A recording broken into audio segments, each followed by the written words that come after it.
주변의 지인들이랑 여기 리찬이 요 친구도 그러고 저한테 이제 최재형 원장 그 이상한 거 아이가 저 새끼 옛날 판결 내린 거 보면 문제가 많더라 이런 얘기를 들어가지고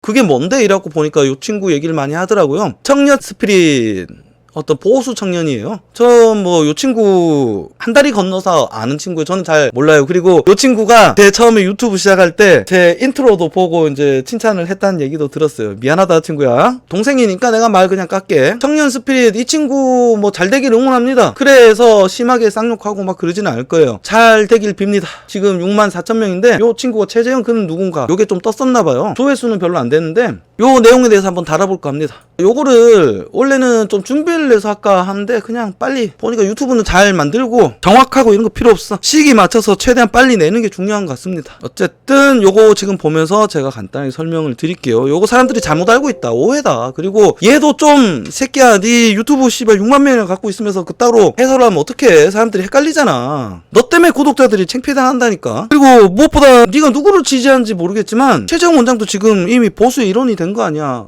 누가 되든 정권 심판이라는 큰 목적을 가지고 이 안에서 서로 선의 경쟁을 해야지. 너 솔직하게 전 진보에서 넘어온 사람인데 보수 바닥이 안 되는 이유가 이 지랄이다. 지극끼리 까고 지극끼리 까내리고 지극끼리 돌이킬 수 없는 상처를 남기면서 계속 그거 반복하는 거야. 그러니까 큰 담론에 대해서 논하지 못하고 저 거대한 세력과 권력을 가진 대깨문들한테 첫날만 다 찌발리는 거 아니야. 저는 속상합니다. 여튼 발전하길 바라는 마음에서 이 새끼 영상을 한번 까볼게요. 판결들이 많습니다. 어이없는 판결이 많다. 울타리 방화 사건입니다. 그 중에 하나를 찝은 게 울타리 방화 사건이다.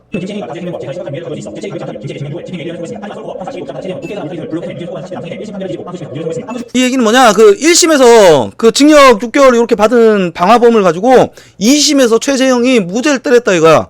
당시 김모 씨에게 밤에 집 담벼락에 연기를 피우려 하지 않습니다. 정말 그 이유가 무엇이었냐? 연기를 피우려는 의사만 있었지 불 지르려는 목적성이 없었다. 울타리에 불이 탈 거라는 인식은 없었다. 그러니까 얘가 뭐라냐? 왜 씨발 국회의사당에서 연기를 피우려 했을까? 연기를 피우려 했을까요? 20일 오후 6시 40분경 알코올램프, 철제깡통, 화학혼합물, 일회용 라이터 등을 갖고 자, 알코올램프, 철제깡통, 화학혼합물, 일회용 라이터. 서울 여의도 훼손됐습니다. 이날 김씨는 언론사에 전화까지 걸어 내가 국회의사당 그리고 언론사에 전화 걸어서 국회의사당에 폭탄을 설치했다. 근처에 설치한 폭탄이 5분에서 10분 뒤에 터질 것이야. 그리고 연기 발생 장치를 만들어 연기를 피우려 했으나 이 과정에서 울타리와 조경용 장미에 불이 붙어서 훼손됐다.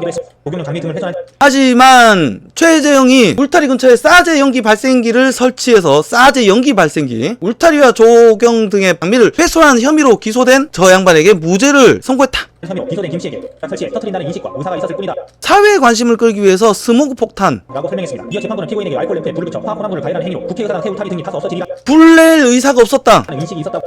이게 말이 됩니까?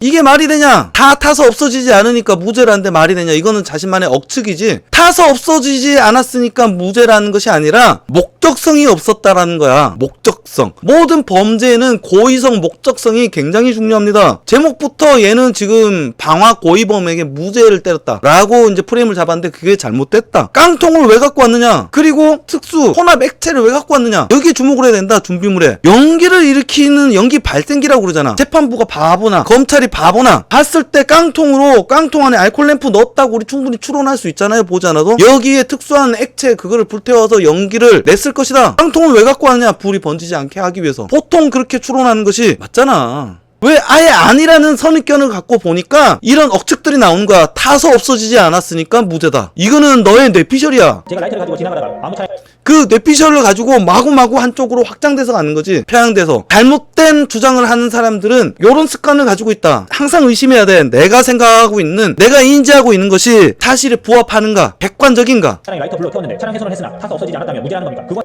지금 또다시 반복하죠. 없어지지 않았으니 뭐가 있습니다. 그리고 국회의사당 말이 됩니까? 제가 라이터를 가지고 지나가다가 아무 이러면서 잘못된 예를 들면서 일반화의 오류를 범하고 있어. 내가 라이터를 가지고 있다가 아무 차량에 라이터 불로 차를 불질렀는데 타서 없어지지 않았으니까 무죄인 것이냐? 차량 훼손을 했으나 타서 없어지지 않았다면 이거는 전혀 상관없는 거고 요거랑 비교할 수 있는 저 무죄 받은 저 방화범 분이라고 그냥 부를게. 방화범 분과는 어떻게 부합될 수 있는 예가 아니다. 너는 의도적으로 라이터로 자동차에 불을 붙인 거고 저 양반은 옆에 앞에 화단에다가 불을 붙일 의사가 없었다. 이게 가장 중요한 거야. 저 사람은 목적성이 없었고 너는 방화를 할 목적성이 있었고 때문에 이거는 빼박 방화를 이야기하는 거고, 저 양반을 따져야 될 것은 목적성이 있었느냐 없었냐인데 너는 그 행위만을 보고 지금 저질랄병을 떠는 거야. 저 새끼는 의도적으로 불지른 새끼라고 너는 단정을 지어놓고 지금 이런 얘기를 하는 거야. 너 같은 애가 판사에 앉으면 잘못된 판단을 내리는 거지. 그리고 아무 생각 없이 딴짓하면서 이거를 보던 사람들은 야, 최재형이 저런 씨발 병신 같은 판결을 내리는 또라이 새끼네 라고 착각할 거 아니야. 그지? 그렇기 때문에 너는 방송하기 전에 항상 2번 3번 더 생각해봐. 나도 꼭 찾아보고 이거 판결문까지 나는 닫고 싶었어 사실은. 그런데 요거는 너무도 그냥 논리 안에서 끝날 수 있는 쉬운 오류기 때문에 그냥 바로 방송하는 거야. 무죄라는 겁니다. 그거와 다를 게 뭐가 있습니까? 그리고 국회에서는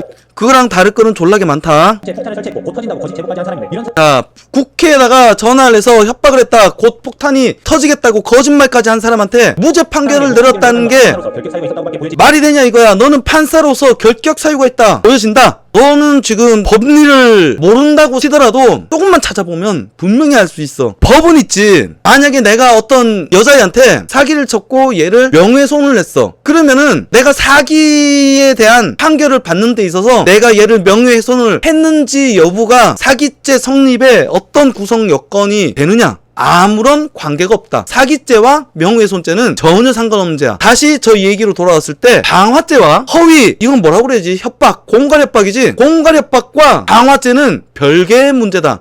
얘는 방화죄로 들어갔고 방화죄로 2심을 진행 중이야. 그런데 얘가 공갈협박을 했다고 해서 얘 방화죄에 어떤 영향을 미친다고 보기는 어려운 거지. 이거는 전혀 다른 별개의 문제야. 그런데 너는 이거를 끌어와서 이 새끼는 씨발 공갈협박까지 한 새끼인데 이 새끼가 방화범이 아닌 게 말이 돼? 라는 개소리를 떠들고 있는 거지. 새끼야, 이런 내 영상을 네가 보게 될지는 모르겠지만 부끄러워야 돼. 이런 씨발 잘못된 영상을 800여 명이랑 봤어. 그리고 이 영상을 근거로 너의 구독자들은 다른 사람들한테 병신 소리 듣는단 말이야. 여러분들 모두 다시 판단해 보시길 바라겠습니다. 이상입니다. 아, 속상하다. 여러분 아셨죠? 그 최재형 원장은 잘못된, 최재형 원장 제가 판결 잠깐 봤는데요. 얘기가 많아가지고 봤는데 썩 나쁜 게 없다. 거의 미담에 가깝다. 그리고 일단 요걸 보기 전에 저 얘기를 조금 더 한다면은 법이라는 거는 좀 만민에게 평등해야 되지만 따뜻했으면 합니다. 대한민국 법치라는 것이 힘을 가지고 강한 자에게는 더욱더 엄중한 잣대를 들이대야 되는 거고, 약한 계층 혹은 장발장 아시죠? 내가 아이들이 밥을 굶고 있어서 빵을 훔쳤다. 이런 사람들은 생경 범죄잖아. 요런 거는 봐줘야 된다. 얘를 때린다고 해서 어떤 정의가 구현이 되느냐? 그렇지 않다. 얘네 아들들은 어떻게 될까? 이 새끼가 나와서 뉘우칠까? 아니다. 법은 결국에는 사람을 구제하는 데 목적이 있지, 사람의 벌 주는 데 목적으로 벌이 작용해서는 그것은 탄압이다. 압제다. 그렇게 적용돼서는 안 되는 거다. 법은 따뜻하게 적용이 되는 것이고, 법은 보호하는 것에 목적성이 있다.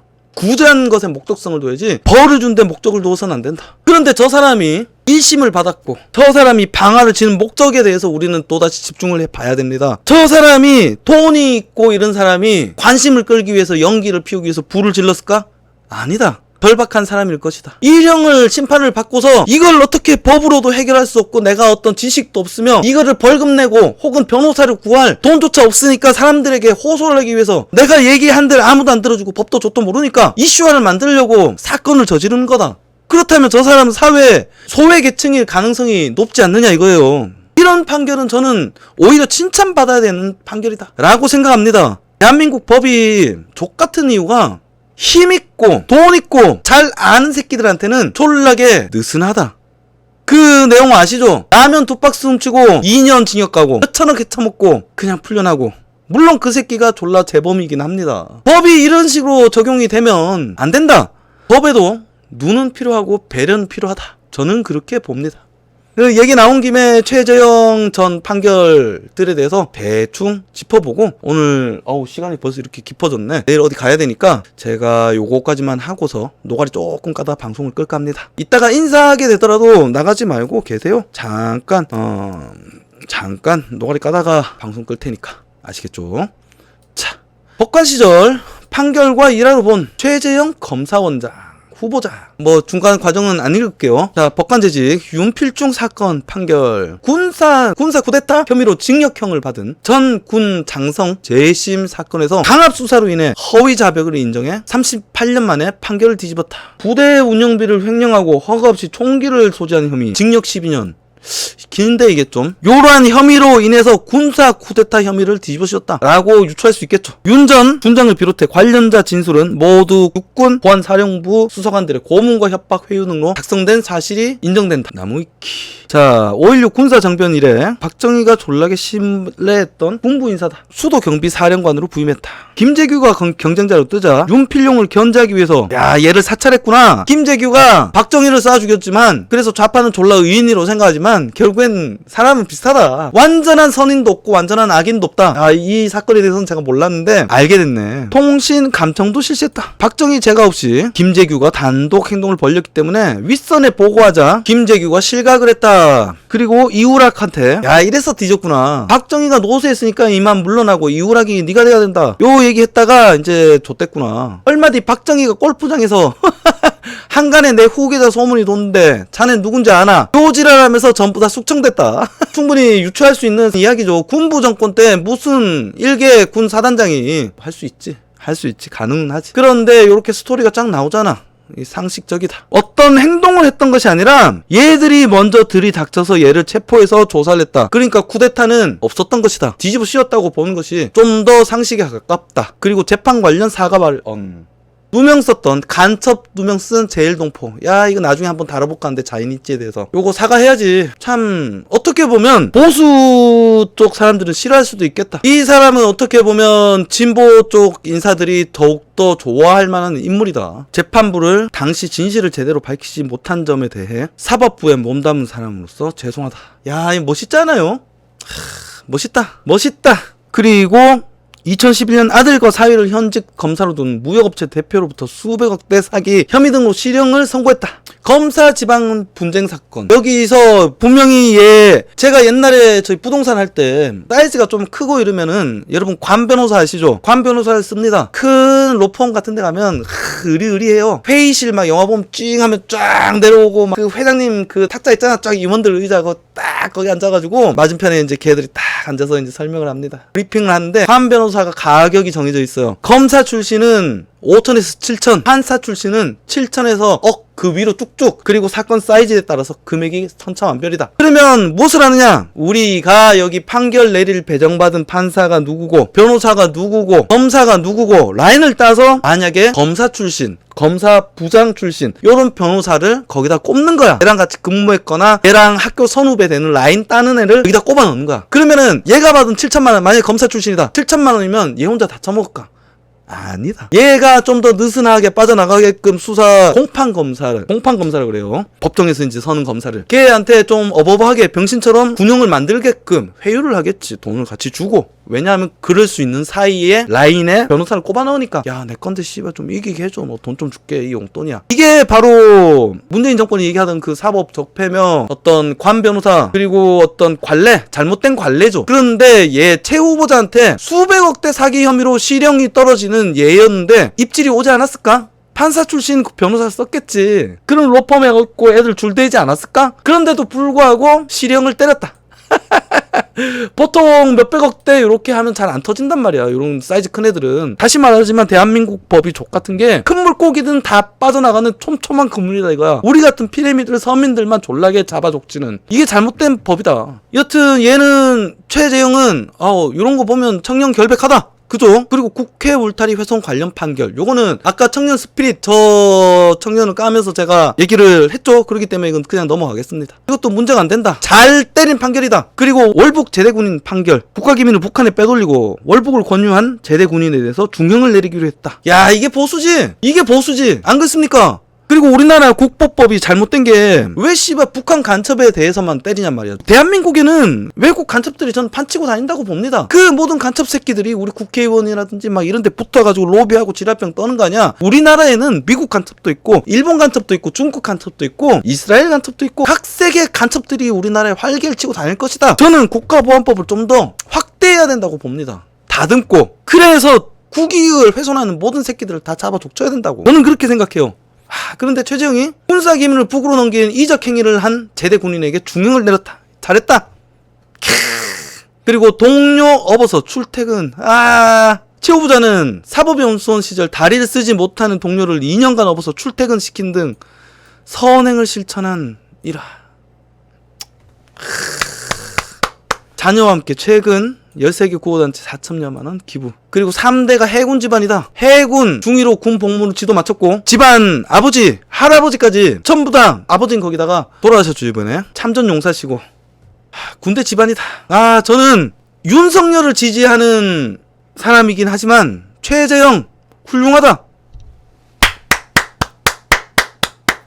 이런 사람이 보수 후보로 나와야지. 이래야 격이 올라간다. 이래야 보수가 바뀌고 조금 더 상식적이고 국민을 위하는 그런 밝은 미래가 펼쳐지지 않겠습니까? 그런데 이런 분한테 뭔 이상한 논리를 뒤집어 씌워가지고 그런 식으로 폄하를 하고 음해를 내. 잘못됐다. 보수는 분열 때문에 망한다니까. 저는 다시 말하지만 진보에서 넘어온 사람입니다. 보수 이런 형태들 보면은 너무 기가 막힌다. 왜 지극끼리 싸워? 똘똘 뭉쳐서 저 거대 권력을 쌈 싸먹어도 모자랄 판에 이러니까 보수가 안 되는 거 아닙니까? 어떤 각자 생각 지지하는 후보가 다르고 각자 추구하는 이념이 다르고 각자 생각하는 우선순위가 다르지만 지금은 무엇이냐? 정권 심판이라는 큰 대의 그리고 각자 다른 이런 것들을 갖고 있지만 각자 교집합이 되는 데는 서로 힘을 보태줘야 될 거 아니야. 그래야 저런 쓰레기들을 갈아 없애버리고 대한민국이 좀 더 나은 사회로 발전하지 않겠습니까? 보수는 이런 짓거리를 때려쳐야 된다. 버려야 된다. 자, 여기 리찬이 쌤이 보수는 개개인이 너무 똑똑해서 타인 듯 지잘나서 똑똑한 게 아니라 나는 그렇게 생각해. 멍청하다. 그리고 아직 덜 굶었어. 덜 당해봤어. 그러니까 쥐숑도 없는 씨바 자존심 세우면서 서로 이제야 판이 좀 좋게 굴러가려고 하거든. 그러니까 어떻게든 내가 용이 돼보려고 내가 갑이 되려고 서로 욕심부리고 있다. 엉강생심.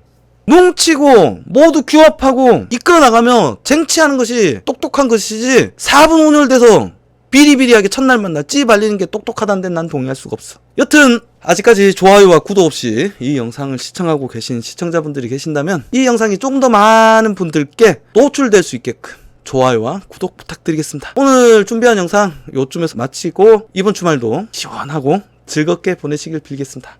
여러분 안녕 뿅.